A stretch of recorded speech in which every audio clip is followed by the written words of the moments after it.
Welcome back to Blackout, House of Bob's cyberpunk adventure set in the Vantal Megaplex and powered by the Sprawl RPG system. Hi, I'm Cristina, and I'm playing Olivia Crow, who's on the run from MassCorp while trying to figure out who's friend and who's foe. This is Shubert. I'll be playing Bunk, the cyberfunky audio junkie, hacking beats on the Vantal streets. My name is Alex. I'll be playing Garrett, conspiracy theorist, wildcard, senior citizen. I'm Dan. I'll be playing Tiz, the hard-nosed reporter, tracking down corruption no matter the cost. And I'm Jake, your GM. If you want to support the show, check us out on Patreon, give us a 5-star rating on Apple Podcasts, or just tell your friends about us. Roll on.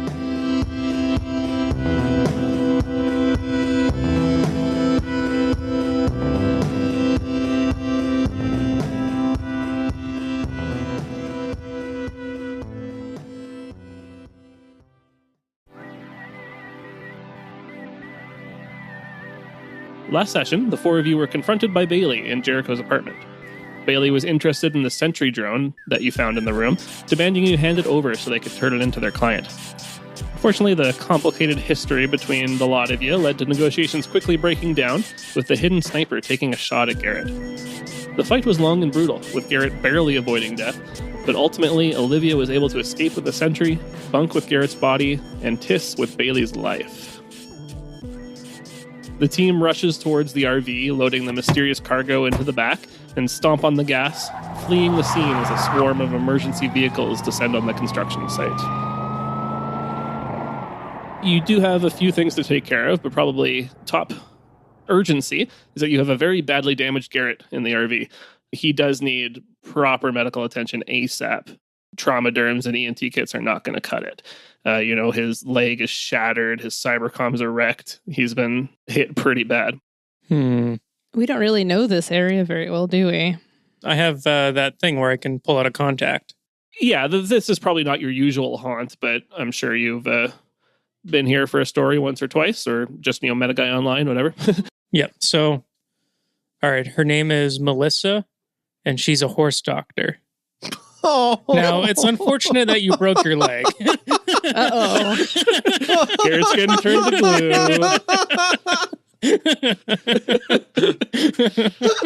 I don't have any hopes. Make sure to harvest his seed first to set him out later. Oh, no. That's been dust for years. Come on. Gross. Oh my god. So sorry. Tell us more about Melissa, the horse doctor. Well, my family used to own horses, and she was our go-to doctor. Who has horses anymore? Not many people. I feel like you got to be super rich to have horses nowadays. Yeah, were you rich? You had to be rich Where's before. the space for that? All right, Yeah. it was fine. Not my parents, like distant relative Sure. that I went to visit on their ranch outside of the city. The last ranch. The last ranch on Earth. So Melissa's kind of on the outskirts. We're going to have to go. We're going to have to book it. I don't even know where we are right now. Where are we? We're in Puget Sound. So I'm going to point this out because I have used this move wrong so many times, is that this roll determines whether or not you know them. It works different than a regular contact. This is like the know people or the fixer move. Yeah. Yeah, so it's I know people. Oh, it's a style roll. Okay. Yeah. All right, let me check my style. I think my style is okay. Nope, no style. Okay, let's do this. Yeah. Remember bell bottoms. That's right. So once per mission, you may introduce new contact, name the contact, say what they do, then roll style. Melissa, horse doctor. And then we'll see the result of your roll. Oh, one of them's a 2, so that can't. Oh, the other one's a 2. Sweet. I actually really like the consequence here. It's, you know them all right. Tell the MC why they dislike you. So Tiss does have a relationship with this lady Melissa, but it didn't actually.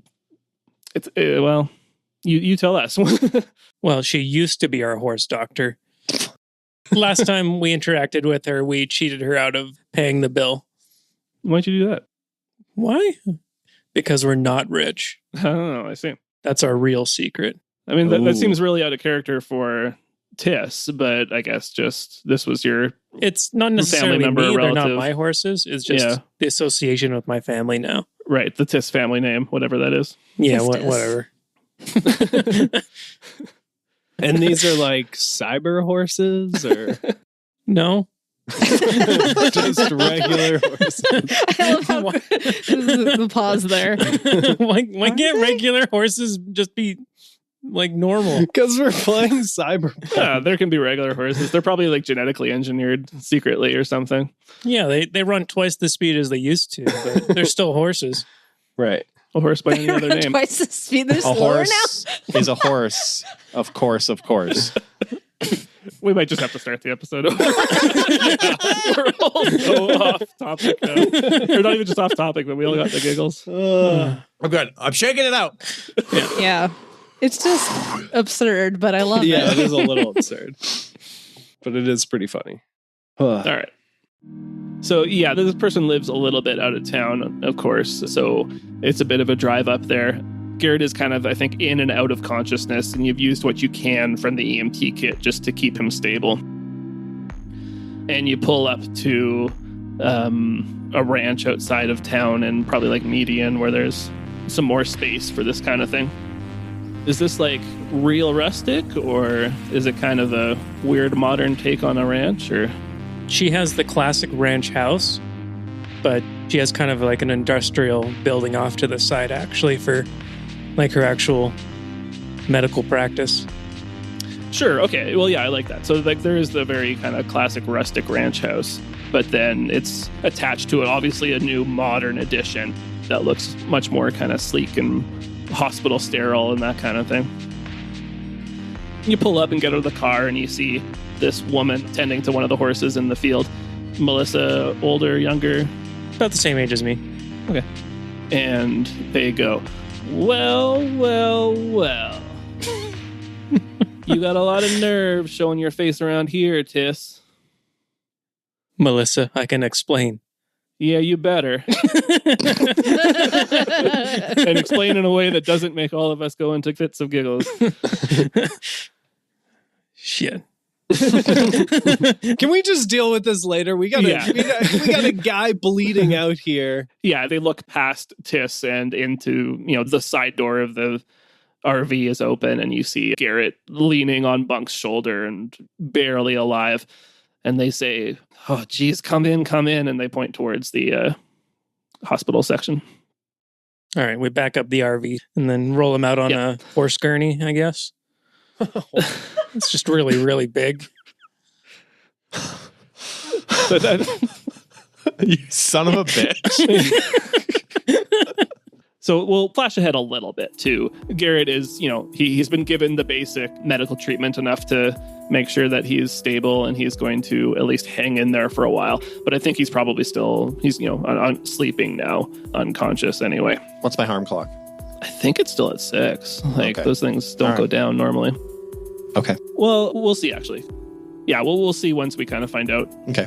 how well this goes overall. So yes, again, you've had just kind of the basics to keep you stable. And Melissa has been quiet the whole time, ignoring the lot of you, but then breaks the silence and goes, this guy must be pretty important to you if you came all the way out here. Oh. Yeah, he's something, all right. Take that as you will.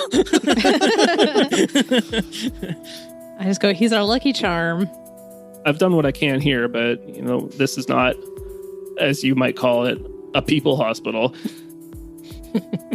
I don't really know what you want me to do from here. So he's alive? He's alive. alive, but kind of barely, yeah. Yeah. He's stabilized. Yeah. Right. I mean, but basically, like, she's done the bare minimum that she can do. If you want more from her, Tiss is going to have to do something to, kind of convince her that you're worth helping. Grease the palm. So do I have like a cast, or did she just like strap a branch to my broken leg or something? I think you probably have a cast, yes. Melissa, the sins of my parents are not the sins of me. I am willing to pay you up front right now. I got my checkbook out. What do I owe you? Why don't you roll then a fast talk, kind of to see how this negotiation goes? She's obviously has a pretty poor perception of you in the past, but maybe you can smooth it over. Good, another style roll. Oh, that one was good, though. I got 11. I'll have to see how much money I have, too. I don't even know if I can afford to save you. I think this comes out of Garrett's pocket. That's true. I'm going to just... Garrett, what do you have on you? 1 cred. No. No, literally. I have 1 cred. Yeah, we he shake bet a bunch. you out. We shake out the drugs, everything. Yeah, this is a street value of at least 3 cred. I don't remember what I spent it all on, but I had 8 when we started. You Downtime? I think you bet 3 on this mission. I did, and then you bought Alexa's debt was, I think, 3 as well. Oh, yeah. Right. Oh, yeah. So That came in handy, right? Jeez. It did. Did it? Not, I don't know. Yeah, it did. It's just you guys blew it after. yeah, fucking gave it away. We could have paid Dr. Horse with that debt. It's not like she had the money. That was the whole problem. Right, but it's like equity, right? Right? I don't know how money works. I don't think that's how it works in this case. I'm not sure personal debts accrue equity. It's called interest, I think. Yeah, she's a bounty hunter on the side, so. Oh, well, you should have told us that. Then we would have held on to it. So I know this horse doctor. So I know Yeah, that's the whole thing. We Jake- had no idea. Jake, can I call in a contact so we can do a different one? We just start over. No, this is gold. It's gold, Jerry. So, discreet medical services for life-threatening wounds. 4 cred. Oof. I've got 2 cred, but I'm only willing to give up 1 cred. I have 4 cred currently. Considering that somebody who smashed my van didn't even want to give up any money to fix it. Let's fix his broken body. All right, so what are you guys chipping in? I got 1. I think it kind of doesn't matter because Garrett's going to owe us. Yeah, well, if you... Well, He'll never pay us But back. I don't want to have to try to collect from this bum. Yeah. That's true. Well, I'd say we all chip in 1 and then, And take Garrett's. Yeah. yeah. And then, exactly. take Garrett's 1. All right. Okay. So who's getting my 1 then? She is. Nobody, she A is. horse Yeah. doctor. Oh, that's as a tip. We The- owe her 4. No, the so we're person- all Oh, no, giving wait. 1. 1, 2, 3. Okay. Yeah, no, I got it now. Okay. The only person who deserves it. Yeah, that's true.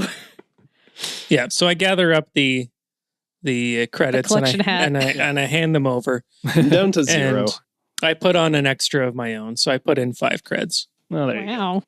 go. All right. Please, Melissa, anything you can do. She ponders it for a little bit and accepts the, transfer and walks over to another cabinet and kind of digs way in the back for the good stuff. And why don't you, I guess maybe I'll roll for it. Just pretend it's Buttercup. Her favorite horse. Did you actually roll your fast talk? Yeah, I got an 11 on that one. Right. Okay. Yeah. So I rolled an 8, +1 for the good fast talk, +1 for the tip. That's a 10. Nice. Nice. Is that good for us?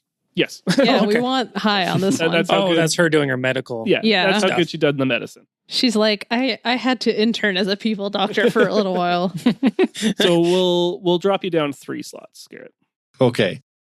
Now, your leg with a cane or something, you could walk, but you're still, Fucked. you're not mobile. Not fully mobile, I should say. And your cybercoms are still busted. There's nothing she can do about that. Okay. Can I use my traumaderms to deal with the rest of my harm?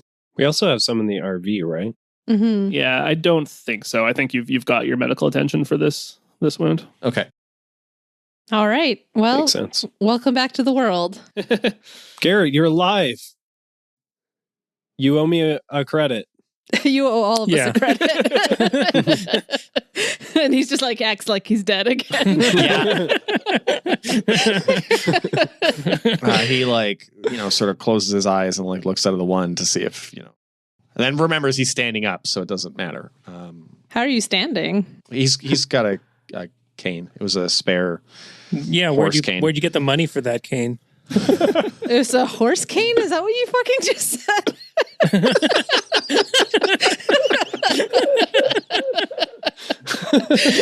Oh. You can have a cane. Okay. No cred. All right, thank you. I'd like a cane, please. If you want it to be a cyber crane that shoots lasers, then it'll cost money. Oh, No, God. it's just like a You don't have money. a good branch from out back or whatever that Dr. Horse brought in for me out of empathy. Melissa. Melissa Horse, yeah. Yes. Dr. Melissa Horse. Dr. Melissa Horse. Can we leave? Unless there's any other excellent role playing you want to happen here. Melissa, we'll be seeing you again real soon. Yeah, probably will be seeing you soon. Yeah, she's now our go-to doctor, guys. Oh, just in this area, but yeah. Mm-hmm. Garrett says, thanks, Doc, and then like hobbles towards the RV following everybody else. So I think, that probably a couple days has passed in the process to get out there and have Garrett recover to a point where he can at least join you again. Can we maybe use that time to try to get some info off of these broken hard drives? Yeah, sure. Yeah. Let's use that time wisely, at least. We didn't really get to establish what happened immediately after I killed Blunderbuss, but I was hoping to grab We don't any... even know that that's what happened, unless you checked.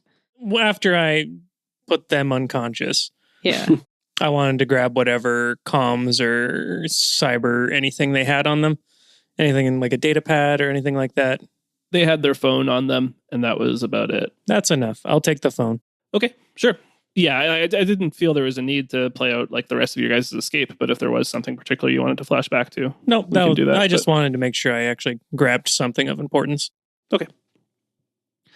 All right, yeah, so while Garrett is recuperating, the rest of you, head back to the RV and start going over your gains. And yeah, so there was the hard drive from the terminal itself. You also found like a couple backup disks in a closet, and I think that was about it. So what are you looking at first, and who's doing it? I guess we should check up the backups first and see Yeah. what's even on there. I could maybe assist Olivia with that. Sure. The backup disks seem to at least be functional. They weren't damaged or anything, but they were password protected. So it'll be a pretty simple, we'll do synths to hack your way past that. Okay. Oh, no. Uh-oh. What do we got here? Uh-oh. Good. No, not good. You blew all your good rolls last session. We're Yeah. not good at hacking, Jake. We've established this. I rolled a 4 Oh, man. plus 0. We just get a huge error message, and then we're like, yep. That sounds right. I'm open to suggestions here because I'd like there to be a more interesting failure than just you don't get into it. I think it could set off some kind of like alarm or something. How's it connected to anything? It could just send out like a beacon or something. I don't know. His Hmm. hard drive? Why would it do that, though? It's got a little Bluetooth chip in it, and it sends out like a dead man switch type of thing. How about I don't The know. stuff on this drive is not that important. maybe what we find out is that this doesn't have what we need on there, basically. Well, honestly, the backup drive was not going to have like groundbreaking stuff. Oh, well, I didn't know that. So maybe it turns out that all you recover is his porn. Yeah. And alphabetized and dated. And it's really weird. And you question whether or not we should be avenging his death. His porn is so weird. No. We're helping the sister, not specifically him. Right. It's not a revenge, it's a finding out story. Right. Okay. Why are you so judgmental, Garrett? I've been on your computer. Yeah. We listened to that Burn Nightly with you. Yeah, I've seen Burn Nightly's OnlyFans. You've seen it? Yeah, it's always open on Garrett's phone. Yeah, more like subscribed. Ugh, gross. That's the worst. We've all seen it. Yeah, because he projects it onto the back of the RV. Exactly. You start to try to log into the system and you accidentally trigger a failsafe that would like delete the drive if it senses intrusion. That makes sense. But you're able to stop it kind of partway through. So there's only kind of bits and pieces of the data left on there. But you find the information on this drive is more actually kind of his personal data. So you find like old journals and, paintings that he's done. Pizza recipe. And, digital art. A pizza recipe? You really had to put that in there. It's important. That's Did you get that? Yeah. Yeah. The pizza recipe has like 3 Oh, levels yeah. I think that got on it. deleted, unfortunately. It was so good. Damn it. Just kind of combing through some of the data, you piece together just a little bit about Jericho, his life, and kind of who he is. And you get the sense that he's maybe a little more important of a person than you expected, or maybe not important is the word, but there's more to him than just some poor artist living in a part of the city.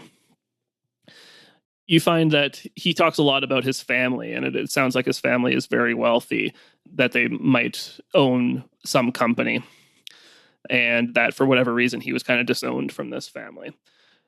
But yeah, again, unfortunately, a lot of the data was deleted by that failsafe, so that's about all you find out. Could we try to then at least cross-reference the idea that he has a wealthy family and try to connect that to them? Because we don't even know that's his real actual name. So Yeah, sure. I like that. That makes sense. I'd say you could then do like a research roll just to try to piece some of that information together. Okay, Tiss, that's you. We could have just asked Adira her last name when we were standing right in front of her. Well, it sounds like maybe they didn't want us to know. Yeah. Probably would have just lied. Hey, Tiss, Yeah. you want to do some research? Sure. What am I researching? Good listening. We're trying to find out who Jericho actually is, because apparently he might be really wealthy, and Jericho may or may not be his real last name. Gotcha. Okay. Henry Jericho, wealthy. Those are your right. search terms. Well, and we also know Adira, obviously. Yeah, Adira. We're just trying to find out who Henry Jericho's family is, and who I think we who he want might to. actually be. I think we want to know who Adira is too. Like, I For feel sure. like that's I don't know. Maybe that's two different research roles, but It might be, but I mean, I think if we can find out and connect him to the family, family, then we from there we could find out who she is. Maybe. I don't even technically have to. I have 3 of my notes for a story on hold, Oh, okay. Yeah, Ooh. and you can use that just to ask one thing off the research list. sure. That'll work. nice. Yeah, if you want to spend one of those. Okay. So, guys, take a look at the research list. It is. I think we know what your question is already. Who is Henry Jericho? Yeah, pretty much. That's fine. Who's his family, to be specific? I guess who or what is related to, that's the closest one. But yeah, Yeah, who exactly, is yep. who is he? Who? Sure. Using a bit more of the information from his like kind of personal records here, you are able to piece together a little more. And you find out that Henry and Adira are the kids of the Seti family who own a couple companies in and around here. Specifically, their big operation is called Motherlode, and it's a mining operation, a Cadabra subsidiary. And they're quite wealthy, quite influential as well, because they provide a lot of the materials that Cadabra uses. You don't really know what Henry's relationship is to this family and why he was apparently disowned. You do remember Adira saying that she hadn't talked to him or seen him in some time, so that kind of lines up, but you don't know what happened. But Jericho is their actual last name? No, their last name is Seti. Oh, Seti, right. Well, interesting. Okay. Why don't you guys try checking out some of the other data drives and stuff that we picked up? Right. Yeah, so the other drive is the one that was actually on his like terminal. The one that got sliced in half. Yeah, so that one, it's like all the connections are busted, but so you Right. actually have to physically open it up and connect directly to the different diodes or whatever. I was thinking maybe I could spend some gear to help on this. Yeah, for sure. Can 3D print some parts to kind of put this thing back together. Yeah, I like that. Is it, it's very delicate work in there, so or you just want to like print some parts to repair the broken connections. Yeah, sure. That works. For 1 gear, you'd get probably a +1 on the roll. I think you could probably spend 2 for +2 if you wanted. Sure, I'll spend 2. Why not? I guess I can't assist on this at all. I mean, you can assist putting the pieces back together. Right. I think you could probably help, yeah, because Okay. you could even help with like the 3D printing itself. Let's see. I got a 7 + 2. So there you go. 9. got a 9, so with Olivia's, that's a 10. Perfect. You crack that sucker open delicately. Basically, you're able to just kind of bridge the connections on the chip itself to a little like breadboard that you can plug into your machine. You dig through his files and you find, some documents about his show that he was and the story that he was writing on the Axiom. One of the files you find on the drive is a video file. You play back the video and you see a shaky, like handheld phone video of a loading dock. And it looks like you assume Henry is taking the video. He's up on a catwalk overlooking the loading dock, and you see a few things here. There's a truck and a few people, looks like from their regalia, probably Napalm Harvester gang members, and they're unloading a truck.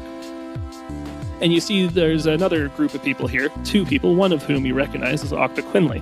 And she's speaking with another unknown woman who's wearing a large kind of trench coat-like jacket, but you do catch glimpses of her mostly cybernetic body underneath. And then the cyberware is made of a clear plastic that shows the inner workings. So you see the like fake tendons and synapses with little jolts of electricity running back and forth. Octa and the woman approach one of the crates that the Napalm Harvesters have unloaded, and they open it up. The video starts to shake wildly as Henry tries to run around the catwalk to get a better view of the contents. And when he does, you see a couple different items in the crates. They're in packing foam that's been cut to fit the crate. One of them looks like the silver sentry that accosted you in the apartment. And the second is a little harder to tell at first because it seems to be folded in on itself to be quite a bit more compact than it normally is. But you see a wide rectangular body with a number of antennae and emitters and a long strip of solar panels. And it looks like some kind of like orbital satellite dish. And after a short while, there's a sound of something metallic falling on the catwalk beside Henry. And a few of the gang members look up and see him and start chasing up, running towards the stairs up to the catwalk. And Henry starts running. And after a short little while, the video stops. And that's what you see. Cool. That's some good info. Mm-hmm. Good enough that I'm going to X off one of the story clock segments. Nice. So you grab the 4 of 6 there. So you just need 2 more little bits of info tiny bits to clean up this story and make it all fit together. Cool. You guys did do pretty well on your roll on this computer. So, if you have other questions, like if you want to word it as a research question, for example, or use one of your intel at this point, that kind of thing, then you might get a little more info as well. I have an idea. I do have 2 intel specifically on Henry Jericho, so I think that would work for this. What was your idea, Dan? I basically just want the location of where that video was taken. Check the EXIF data. Docs. Exactly. Just, we're going to go geocaching for murderers. Yeah, that sounds good. That sounds like a good one question. Where was this? Yeah, I think that could either be one of your research questions or an intel would give you that too, I think. So this is just to find out where that scene was? Mm-hmm. Yeah, because we can find out where that warehouse is. Mm-hmm. Now, presumably this happened some time ago, so you don't know if that's still relevant. Yeah. Yeah, that's what I was going to say, is I'm not sure if that would be relevant. But they could easily They might have changed it when they saw him, yeah. Yeah, exactly. Mm-hmm. Or just murdered him and kept their warehouse. That's true. That's what they did in the end. I feel like we need some more evidence on Henry Jericho and his family. That was kind of the road we were going down a little bit. Yeah, that's true. So maybe I could spend an intel on knowing maybe more about Adira, our client. That's what I want to know personally. Can we go over the mission and what exactly we're supposed to accomplish? Mm-hmm.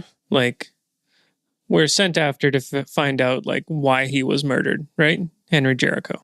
The big one was why, and really she wanted to know what was going on here, because again, it wasn't the only incident that's happened here recently. Mm-hmm. There have been other murders and mysterious happenstance. So again, because it wasn't a specific thing, that's why we're doing the story clock, so you kind of get enough information to make it work. You certainly have a pretty good idea now of why he was murdered. Yeah. But you still don't know why this thing is so important that they would kill people Yeah. for. Yeah. So I guess that's what the question is. That's what I want to do is I think maybe we need to break into this sphere. Yeah, we need to figure out what this is for. Yeah. And maybe we might have something that can help with that, which is Blunderbuss's phone. Oh. I guess the only thing is we were kind of still like jacked into the system, this hard drive thing, right? So we might as well try to get whatever we can from that right now. We were just thinking like we could get a few extra bits of intel from this really quick. Yeah, like I actually totally forgot you guys managed to keep the sphere. So yes, you do have that for questions. Yes, I did. Drag it all the way downstairs. That's a big part of why Garrett is the way Garrett. It's kind of the whole reason that thing happened. Honestly, I think I didn't expect you guys to fight that. So that just kind of what happened in my head. Yeah, neither did I. So how many X's on the story clock? We still have 2 more. We need 2 more. You need 2 more. Yeah. And we have all this stuff. Like we have this hard drive that we're in right now. We have this robot that we can look into. We have a lot of data that we can use. So busting up this data got us this most recent X on the story video, clock, right? Mm-hmm. So right. If I were not dead or you're conscious, which you're you're fine. not. You're not dead. You're coming in and out, yeah. Right. Garrett can be a part of this whenever you want. Okay, to. so That's Garrett fine, wakes up and he goes, "Are we at the church yet?" And then falls back asleep. Thanks. Because I would say like it's time to move on to the next location and like try to gather more information there. Yeah, like we have intel that we can use later. Okay, I have an idea.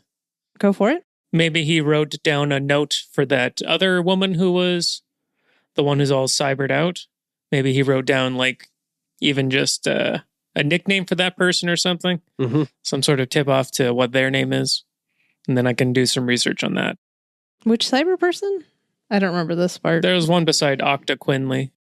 The one with the like see-through armor enhancements, skin. Yeah. Right. There's still the sentry that you can work with, and there's the church. I think will maybe get you the rest of your story clocks segments, right? Mm-hmm. But yeah, just I guess to fill this part out, you could find out more about the other lady in the video. Sure.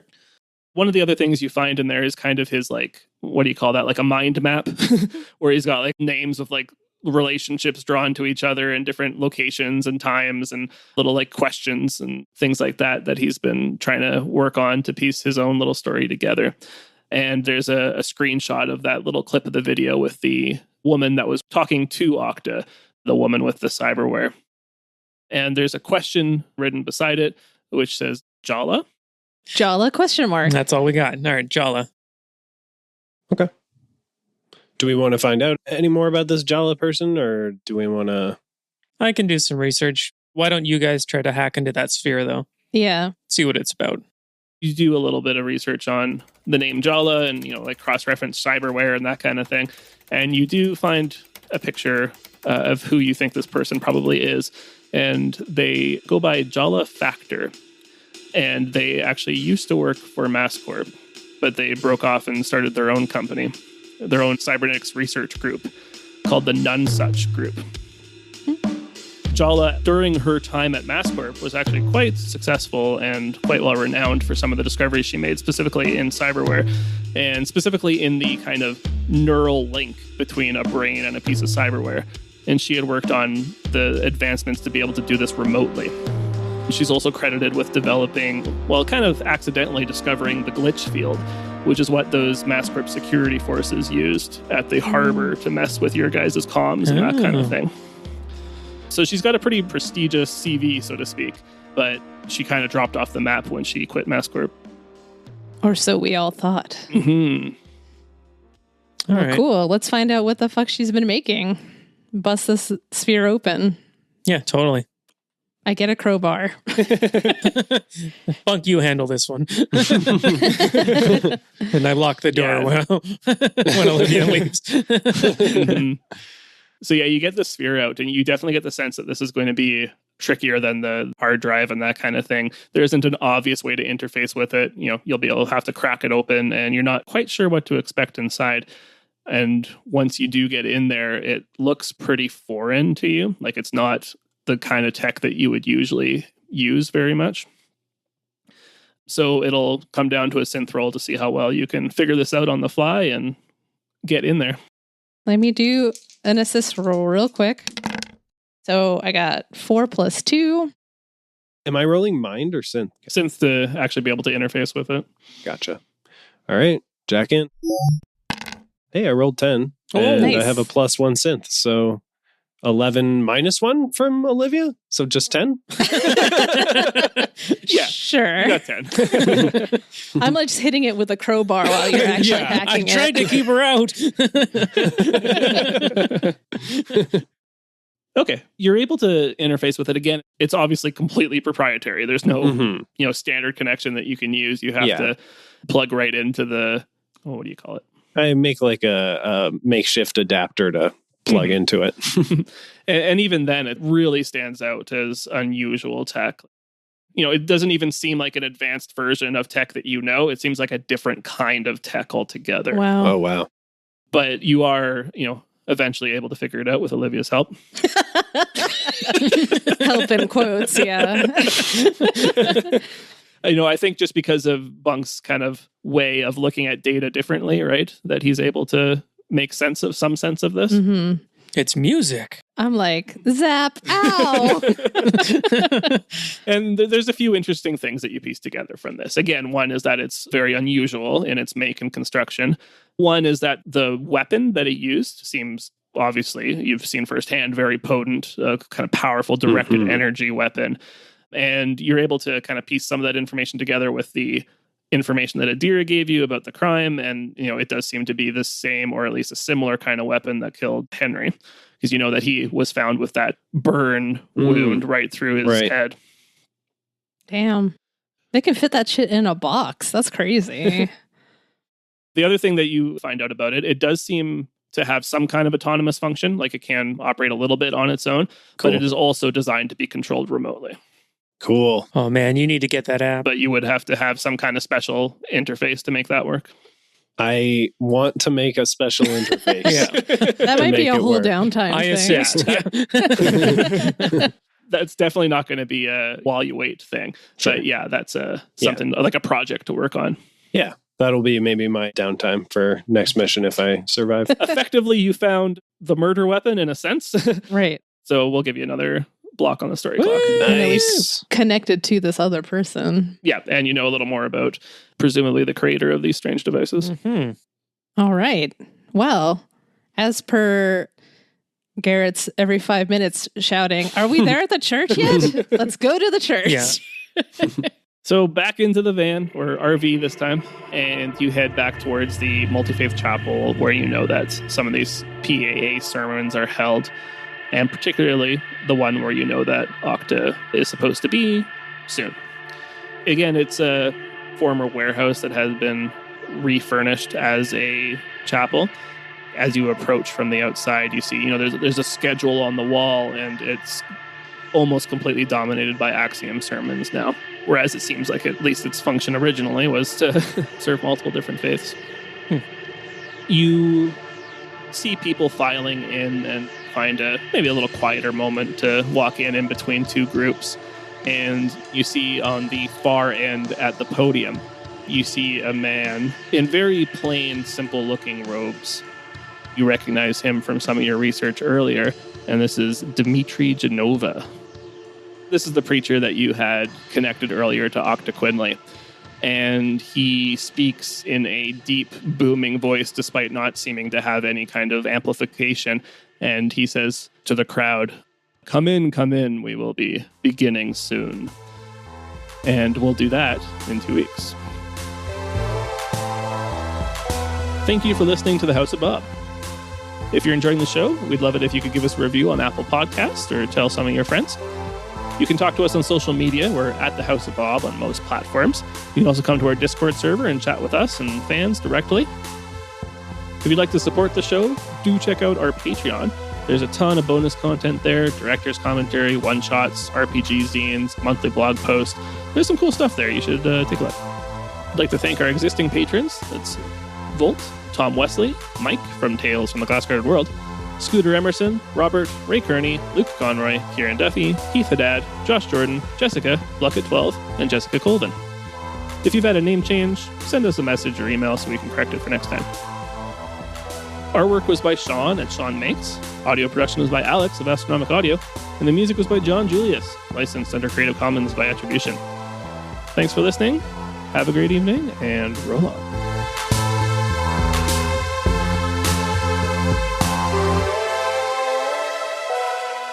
Well, there's earned our explicit tag 5 minutes into this one. 3 minutes even.